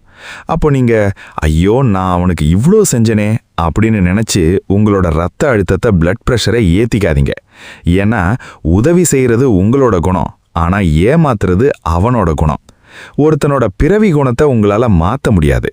கடல்ல இருக்கிற தண்ணி உப்பு தன்மையா தான் இருக்கும், அதை போய் ஏன் இனிப்பா இல்லைன்னு சண்டை போட முடியுமா? மனிதர்களோட யதார்த்தத்தை அப்படியே ஏத்துக்க பழகுங்க. ஆன்மீகத்துல ஒரு பெரிய தத்துவம் இருக்கு, அதுதான் நிஷ்காம கர்மம். பகவத்கீதையில கிருஷ்ண பரமாத்மா அர்ஜுனனுக்கு சொல்ற மிக முக்கியமான போதனை இதுதான். கர்மண்யே வாதிகாரஸ்தே மா பலேஷு கதாச்சன. அதாவது உன்னோட கடமையே நீ செய், ஆனா அதோட பலனை நீ ஈடுபார்க்காதே அப்படின்னு சொல்றாரு. நீங்க ஒருத்தருக்கு உதவி செய்யும்போது, நாம இவனுக்கு செய்யறோம், இவன் நாளைக்கு நமக்கு செய்வான் அப்படின்னு ஒரு கணக்கு போட்டு செஞ்சீங்கன்னா அதுக்கு பேரு உதவி கிடையாது, அது ஒரு வியாபாரம். வியாபாரத்துல நஷ்டம் வந்தா மனசு வலிக்கத்தான் செய்யும். ஆனா தர்மம் செய்யும்போது அங்க எதிர்பார்ப்பு இருக்கக்கூடாது. நீங்க கொடுத்தீங்களா, அதோட உங்களோட கணக்கு முடிஞ்சு போச்சு. அவன் நன்றியோட இருக்கானோ இல்லையோ அது அவனோட ஆன்மா சம்பந்தப்பட்ட விஷயம். அதை பத்தி நீங்க கவலையே படக்கூடாது. உங்க வாழ்க்கையில நீங்க நிம்மதியா இருக்கணும்னா இன்னையில இருந்து ஒரு கொள்கையை வச்சுக்கோங்க. உங்களால முடிஞ்சா ஒருத்தருக்கு உதவி செய்யுங்க. ஆனா செஞ்ச அடுத்த நிமிஷமே அதை உங்க மனசுல இருந்து டிலீட் பண்ணிடுங்க. அவங்க கிட்ட இருந்து ஒரு தேங்க்ஸ் கூட எதிர்பார்க்காதீங்க. அப்படி நீங்க எதிர்பார்ப்பு இல்லாத ஒரு நிலைக்கு வந்துட்டீங்கன்னா இந்த உலகத்துல இருக்கிற எந்த ஒரு துரோகத்தாலையும் எந்த ஒரு ஏமாற்றத்தாலையும் உங்களோட மன அமைதியை ஒரு சென்டிமீட்டர் கூட அசைக்க முடியாது. உங்களோட மகிழ்ச்சி மற்றவங்களோட நன்றியில இல்ல, உங்களோட பற்றற்ற தன்மையில தான் இருக்கு. இந்த ஆன்மீக ஞானத்தை புரிஞ்சுக்கிட்டா உங்க வாழ்க்கை ரொம்ப லேசானதா மாறிடும். முடிஞ்சு போன பழங்கதையை நினைச்சு நினைச்சு இன்னமும் எத்தனை நாளைக்கு தான் அழுதுட்டே இருக்க போறீங்க? அவன் அன்னைக்கு என்ன அப்படி பேசிட்டான், அவ என்னை ஏமாத்திட்டு போயிட்டா, அந்த பிசினஸ்ல எனக்கு அவ்வளவு பெரிய நஷ்டம் வந்துருச்சு அப்படின்னு சொல்லி கடந்த காலத்துல நடந்த கசப்பான சம்பவங்களையே ஒரு பெரிய மூட்டையா கட்டி உங்க தலை மேல வச்சுக்கிட்டு உட்கார்ந்துருக்கீங்களே, இதனால உங்க வாழ்க்கையில என்ன மாறப்போகுது? ஒரு விஷயத்த ஆழமா புரிஞ்சுக்கோங்க. நீங்க எவ்வளவுதான் தலைகீழா நின்னு தண்ணி குடிச்சாலும் நேத்து நடந்த ஒரு சின்ன விஷயத்த கூட உங்களால மாத்த முடியாது. ஆனா அந்த பழைய குப்பைய மனசுக்குள்ள வச்சுக்கிட்டு இன்னைக்கு இருக்கிற உங்க பிரசன்ட் வாழ்க்கையையும் நாளைக்கு வரப்போற உங்க ஃபியூச்சரையும் நீங்க முழுசா நாசமாக்கிக்கிட்டு இருக்கீங்க. துரோகமும் ஏமாற்றமும் வாழ்க்கையோட எண்ட் கார்டு கிடையாது. அது நீங்க அடுத்த கட்டத்துக்கு போறதுக்கான ஒரு சின்ன லெசன் மட்டும்தான். ஒரு பெரிய அடர்ந்த காட்டுக்கு நடுவுல ஒரு வயசான துறவி வாழ்ந்துட்டு வந்தார். அவரோட சீடன் ஒருவனும் அவரோட கூடவே இருந்தான். ஒரு நாள் அவங்க 2 பேரும் பக்கத்து ஊருக்கு போயிட்டு தங்களோட ஆசிரமத்துக்கு திரும்பி நடந்து வந்துட்டு இருந்தாங்க. வழியில ஒரு பெரிய காட்டாறு ஓடிக்கிட்டு இருந்தது. மழை பெஞ்சதுனால அந்த ஆத்துல வெள்ளம் பயங்கரமா போயிட்டு இருந்தது. அந்த ஆத்தங்கரையில ஒரு இளம் பெண்ணு நின்னு அழுதுட்டு இருந்தா. அவளுக்கு அந்த ஆத்தை கடந்து அக்கறைக்கு போகணும், ஆனா வெள்ளத்தை பார்த்து பயமா இருந்தது. துறவிங்க பெண்களுக்கு கை கொடுக்கக்கூடாது, அவங்கள தொடக்கூடாதுன்னு அவங்க ஆசிரமத்துல ஒரு கடுமையான விதிமுறை இருந்தது. ஆனா அந்த வயசான துறவி அந்த பெண்ணோட கஷ்டத்தை பார்த்த உடனே யோசிக்காம அவளை தன் தோள் மேல தூக்கி வச்சுக்கிட்டு அந்த ஆத்த கடந்து அக்கறையில பத்திரமா இறக்கி விட்டுட்டார். அந்த பெண்ணும் நன்றி சொல்லிட்டு போயிட்டா. துறவியும் சீடனும் தங்களோட ஆசிரமத்தை நோக்கி பயணத்தை தொடர்ந்தாங்க. 2 பேரும் நடந்து போயிட்டே இருக்காங்க. ஆனா அந்த சீடனோட முகத்துல ஒரு பெரிய அதிருப்தி, ஒரு கோபம் தெரிஞ்சது. அவ மனசுக்குள்ள ஏதோ ஒரு புயல் அடிச்சுக்கிட்டே இருந்தது. 1 மணி நேரமாச்சு, 2 மணி நேரமாச்சு, ஆசிரமத்துக்கு வந்து சேர்ந்துட்டாங்க. அவனான் அதுக்கு மேல பொறுக்க முடியல. நேரா துறவிகிட்ட போய் கோபமா கேட்டான், குருவே, நம்ம ஆசிரம விதிகளின்படி பெண்கள் உடம்புல கை வைக்க கூடாதுன்னு இருக்குதே, ஆனா நீங்க எப்படி அந்த பெண்ணை தோள்ல தூக்கிட்டு வரலாம்? நீங்க செஞ்சது தப்பு இல்லையா அப்படின்னு சண்டைக்கு நின்னா. துறவி ரொம்ப சாந்தமா சிரிச்சுக்கிட்டே சொன்னார், அடே முட்டாள் சீடனே, நான் அந்த பெண்ணை அன்னைக்கே அந்த ஆத்தங்கரையிலே இறக்கி வச்சுட்டு வந்துட்டேன். ஆனா நீ தான் இன்னமும் அவளை உன் தலை மேல தூக்கி வச்சுக்கிட்டு சுமந்துக்கிட்டு இருக்க அப்படின்னு சொன்னார். இந்த கதையில வர்ற சீடன் மாதிரி தான் இன்னைக்கு நம்மள பல பேர் வாழ்ந்துட்டு இருக்கோம். யாரோ 5 வருஷத்துக்கு முன்னாடி செஞ்ச துரோகத்தையோ இல்ல போன வருஷம் ஆபீஸ்ல நடந்த ஒரு அவமானத்தையோ இன்னமும் மனசுக்குள்ள போட்டு வச்சுக்கிட்டு, அவன் எனக்கு இப்படி பண்ணிட்டானே, அவ என்ன அசிங்கப்படுத்திட்டாளே அப்படின்னு அதை அசை போட்டுக்கிட்டே இருக்கோம். அவன் உங்களை ஏமாத்திட்டு அவனோட வாழ்க்கையில ஜாலியா அடுத்த கட்டத்துக்கு போய் செட்டில் ஆகியிருப்பான். ஆனா நீங்க அவனோட நினைவுகளை வச்சுக்கிட்டு உங்க நிம்மதியை கெடுத்துட்டு இருப்பீங்க. இது எவ்வளவு பெரிய முட்டாள்தனம்! கடந்த காலம்ங்கிறது ஒரு உடைந்த கண்ணாடி மாதிரி. அதை நீங்க ரொம்ப ஆழமா கட்டிப்பிடிச்சு அழுதுட்டு இருந்தா உங்க உடம்பு முழுக்க இரத்த காயங்கள் தான் ஏற்படும். ஆன்மீகத்தோட மிக முக்கியமான தத்துவமே வர்த்தமான காலத்தில் வாழ்வதுதான். அதாவது இந்த நிமிஷத்துல வாழ்வது, லிவிங் இன் த பிரசன்ட். புத்தர் ஒரு முறை சொன்னார், கடந்த காலத்தை பற்றி கவலைப்படுவதும் எதிர்காலத்தை பற்றி பயப்படுவதும் உன்னுடைய தற்போதைய வாழ்க்கையை நீயே கொல்வதற்கு சமம் அப்படின்னு. உங்களோட கடந்த காலம் எவ்வளவு மோசமானதா வேணாலும் இருக்கட்டும், ஆனா இன்னைக்கு உங்க முன்னாடி இருக்கிற இந்த நாள் ஒரு புது ஆரம்பம். இன்னையிலிருந்து உங்களோட வாழ்க்கையை ஒரு புது பக்கத்திலிருந்து எழுத தொடங்குங்க. உங்களுக்கு துரோகம் பண்ணவங்களை நீங்க பழி வாங்கணும்னு நினைச்சா அவங்க கூட சண்டைக்கு போகாதீங்க. நீங்க அவங்கள விட 100 மடங்கு பெருசா ஜெயிச்சு காட்டுங்க. நீங்க அடையிற அந்த உச்சக்கட்ட வெற்றி தான் அவங்க முகத்துல விழுகிற ஆகச் சிறந்த சாட்டை அடி. வாழ்க்கையில வர்ற ஏமாற்றங்களை ஒரு கசப்பான மருந்தா நினைச்சு ஏட்டுக்கோங்க. அந்த மருந்து உங்களோட அறியாமைங்கிற நோயை குணப்படுத்துறதுக்காக கிடைச்சதுன்னு நினைங்க. மூவ் ஆன் அப்படின்னு சொல்றது ஒரு சாதாரண வார்த்தை கிடையாது, அது ஒரு கலை. எவன் ஒருத்தன் தன் பழைய தோல்விகளையும் கவலைகளையும் உதறி தள்ளிட்டு வேகமா முன்னாடி ஓடுறானோ அவனால மட்டும்தான் வாழ்க்கையில ஒரு லீடரா மாற முடியும். உங்க மனசை ஒரு குப்பை தொட்டியா மாத்தாதீங்க. பழைய நெகட்டிவ் எண்ணங்களை எல்லாம் தூக்கி வெளியே வீசுங்க. உங்களுக்கு முன்னாடி ஒரு பெரிய உலகம் காத்துக்கிட்டு இருக்கு. புது மனிதர்களை சந்தியுங்க, புது திறமைகளை கத்துக்கோங்க. உங்க பாதை நோக்கி தீர்க்கமா அடி எடுத்து வைங்க. கடந்த காலம் முடிஞ்சு போச்சு, இனி அதை பத்தி பேசி ஒரு பிரயோஜனம் இல்ல. இப்ப வரைக்கும் நாம பார்த்த 9 பாடங்களும் உங்க மனசுக்குள்ள ஒரு பெரிய புயலை கிளப்பி இருக்கும்னு நம்புறேன். ஆனா இந்த இறுதி பகுதி தான் எல்லாத்துக்கும் மேலானது. இதுவரைக்கும் உங்க வாழ்க்கையில நடந்த அத்தனை தோல்விகளுக்கும் அவமானங்களுக்கும் நீங்க மத்தவங்களத்தான விரல் நீட்டி குத்தம் சொல்லிட்டு இருக்கீங்க. என் அப்பா எனக்கு காசு சேர்த்து வைக்கல, என் ஃப்ரெண்டு என்னை ஏமாத்திட்டான், என் கூட இருந்தவங்க என் காலை வாரி விட்டுட்டாங்க, அதனால தான் நான் இன்னும் இப்படியே இருக்கேன் அப்படின்னு மத்தவங்க மேல பழிய போட்டுட்டு நீங்க ரொம்ப உத்தமமானவர் மாதிரி உட்கார்ந்திருக்கீங்களே. நிஜமாவே உங்க மனசாட்சியை தொட்டு சொல்லுங்க, இதுல உங்க தப்பு எதுவுமே இல்லையா? ஒரு விஷயத்த ஆழமா அடிமனசுல பதிய வச்சுக்கோங்க. இந்த உலகத்துல உங்களை காப்பாத்துறதுக்குன்னு மேல இருந்து எந்த ஒரு தேவதையும் வரப்போறதில்ல. உங்களை நடுத்தெருவுல இருந்து தூக்கி விட போறவனும் எவனும் இல்ல. உங்க வாழ்க்கையே நீங்க தான் வாழணும். உங்க போர்க்களத்துல நீங்க தான் சண்டை போடணும். ஏன்னா உங்க வாழ்க்கை உங்களோட முழு பொறுப்பு. ஒரு பெரிய மலை அடிவாரத்துல ஒரு சின்ன கிராமம் இருந்தது. அந்த கிராமத்துல ஒரு முரட்டுத்தனமான வாலிபன் வாழ்ந்துட்டு வந்தான். அவனுக்கு எப்பவுமே மத்தவங்க மேல ஒரு பெரிய கோபமும் எரிச்சலும் இருக்கும். அவன் வாழ்க்கையில என்ன தப்பு நடந்தாலும் எல்லாம் அந்த விதியோட சதி, கடவுள் என்ன கைவிட்டுட்டார் அப்படின்னு சொல்லி புலம்பிட்டே இருப்பான். ஒரு நாள் அந்த மலைக்கு மேல ஒரு பெரிய ஆன்மீக ஞானி வந்திருக்காருன்னு கேள்விப்பட்டு இவன் அவரோட சண்டைக்கு போனான். ஏன் சாமி, கடவுள் என்ன மட்டும் இப்படி கஷ்டப்படுத்துறார்? ஏன் சுத்தி இருக்கிறவங்க எல்லாம் என்னை ஏமாத்துறாங்க? என் வாழ்க்கையை ஏன் இப்படி சோதனையா மாத்தினார் அப்படின்னு ஆவேசமா கேட்டான். அந்த ஞானி அமைதியா சிரிச்சுக்கிட்டே அவன்கிட்ட ஒரு பெரிய கனமான மரக்கட்டைய கொடுத்து, இது அந்த மலை உச்சிக்கு தூக்கிட்டு வா, உனக்கான பதில் அங்கே இருக்கு அப்படின்னு சொன்னார். இவனும் கோபத்தோட அந்த மரக்கட்டைய தன் தோள்ல தூக்கி வச்சுக்கிட்டு மலையேற ஆரம்பிச்சான். பாதி தூரம் போகும்போதே அவனுக்கு மூச்சு வாங்குச்சு, உடம்பெல்லாம் பயங்கரமா வலிக்க தொடங்குச்சு. சுத்தி பார்த்தான். அவனுக்கு உதவி செய்ய அங்க எவனுமே இல்ல. வழியில இருந்த சில பேர் இவன் கட்டைய தூக்கிட்டு போறத பார்த்து ஏளனமா சிரிச்சிட்டு போனாங்க. இவனுக்கு இன்னும் கோபம் அதிகமாச்சு. எப்படியோ கஷ்டப்பட்டு வேர்வை சிந்தி மலை உச்சிக்கு போய் அந்த கட்டையை கீழே போட்டான். அங்க உட்கார்ந்திருந்த ஞானி கிட்ட, சாமி, நான் எவ்வளவு கஷ்டப்பட்டு இதை தூக்கிட்டு வந்திருக்கேன் தெரியுமா? வழியில எவனும் எனக்கு உதவல, எல்லாரும் என்னை கிண்டல் பண்ணிட்டு போறாங்க அப்படின்னு கத்துனா. அப்போ அந்த ஞானி அவனோட கண்ணை பார்த்து தீர்க்கமா சொன்னார், தம்பி, இந்த மரக்கட்டை தான் உன்னோட வாழ்க்கை. இதை தூக்கிட்டு மலை உச்சிக்கு வரப்போறது நீ மட்டும்தான். வழியில வர்றனா உன்னை பார்த்து சிரிப்பான், சில பேர் காலை வாரி விட பாப்பான். ஆனா அவன் சிரிச்சான், இவன் உதவலன்னு நீ அங்கேயே உட்கார்ந்திருந்தா இந்த மரக்கட்டை உன்னை அமுக்கி அழிச்சிடும். சுத்தி இருக்கிற ஜனங்களை குத்தம் சொல்றத நிறுத்து. உன்னோட பாரத்தை நீதான் சுமக்கணும். உன்னோட உச்சிக்கு நீதான் போகணும்.